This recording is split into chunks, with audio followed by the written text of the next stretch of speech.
Hi, this is Simon, an English coach, and today I'm going to talk to you about positivity versus victimhood. Now, I need to basically explain to you what is positivity and then what is victimhood. And why am I comparing these two things? So the first definition of positivity is thinking, energy, actions, and anything you put your focus on that is positive. It is encouraging those positive things in your life and putting more emphasis on the things that are positive than on the things that are negative. Practicing positivity is not actually easy, and it's something you need to continue to do for months and years for you to achieve. It's not done in a week, and if you lose faith in 3 months, then you should have not even tried.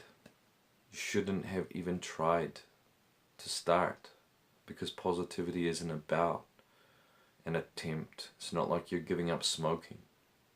It's something you continue to do, and it slowly and sometimes excruciatingly slowly grows in you.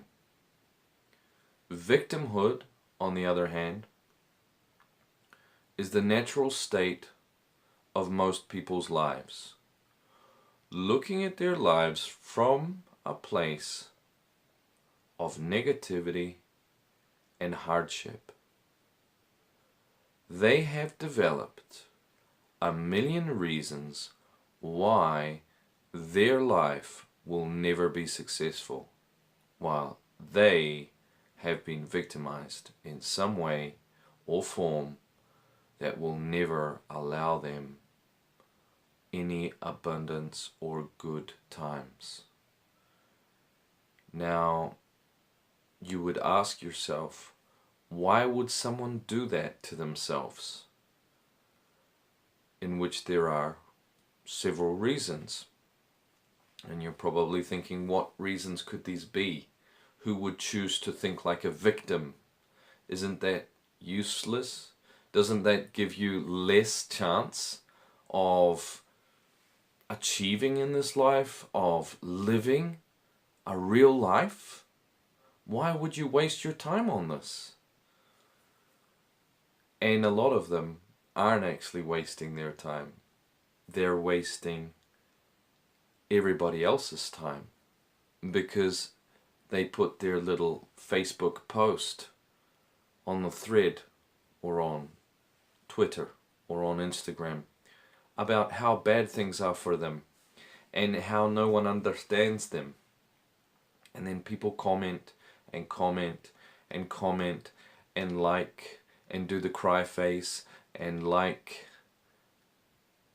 They're playing this victim game for attention. And you're probably thinking, yeah, but that's all there is to it. They're just trying to get attention. But it's not. In fact, it goes much bigger than that. The second reason is that their role as a victim gives them a better identity, a false identity of who they are, so that they can be able to identify themselves and say, oh, look, this is who I am. You know, at least I know who I am. But it's not who anyone is. It's just who you practice to be. Maybe it will be who you are after 50 or 60 years practicing that mindset. I'm sure by then you would be a victim after 30 or 40 years of dedicated practice toward being a victim. Now, the third reason is that by playing the victim, you also get to vent that negative energy. You vent that negative energy out of you. It goes, a little bit of it goes out of you. But it's not like it doesn't propagate again within you. It does. It grows up again, and then you send it out to other people so other people can feel that victimhood mentality and feel those feelings of, oh, the world is so unfair, you know? And listen, I'm not going to underestimate anything here. The world is pretty unfair. It is unfair. But for that reason, I would prefer to think positively.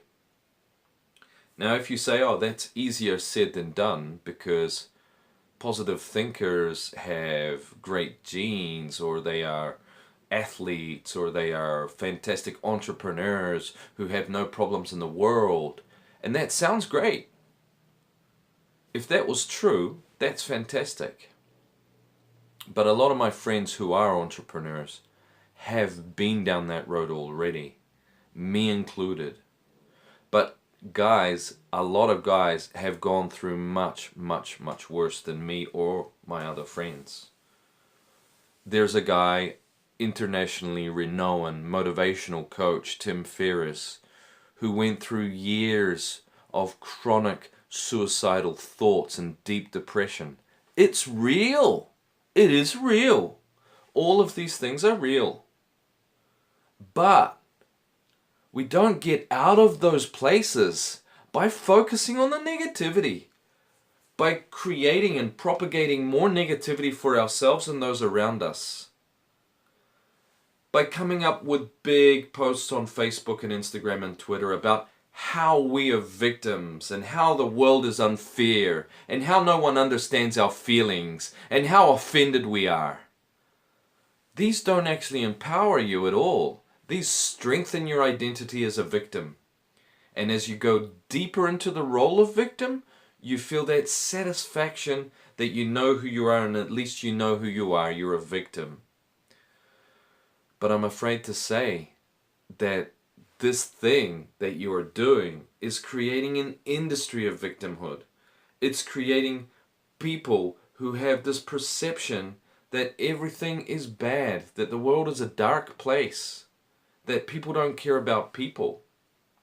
And in fact, a lot of the people who are in the state of victimhood only care about themselves. There, I said it.